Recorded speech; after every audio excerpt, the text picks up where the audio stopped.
Just at the beginning of chapter 5 of my book, From Echoes of an Ancient Dream, it's called Tunnel of Streaming Light. It is partially about how I first came into the idea of toning, chanting, vibrational singing, and how I would go into this little, it's called a culvert. It's a little pipe sort of that goes, ridged pipe that goes underneath the road where I grew up in Mount Royal, New Jersey.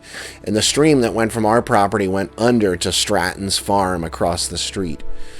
And I would go down into this little pipe basically under the ground, and I'd lay back in the water that was going through. It was a pretty profound experience because I'd have all these voices coming back at me. But when I read this quote from one of my teachers, Tlutikoe in Tiwa, that's Beautiful Painted Arrow, Joseph Rael. This is from his book, Being and Vibration, and it took me right back to being a kid in that little tunnel under the road in New Jersey. The earth is such a powerful metaphor for truth that vision questers will dig a hole in the earth and go down into the hole to be more in tune with that silence fused with perfection. It is not surprising, then, that the chambers for teaching and the ancient mysteries were underground. Going underground was the metaphor for entering the perfected self.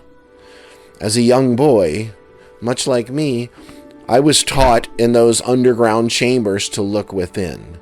I discovered I was silence and darkness. And then I saw that by seeing with my eyes, I created movement.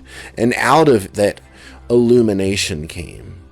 And then I realized the silence and darkness were full of emptiness, and the emptiness was full of light.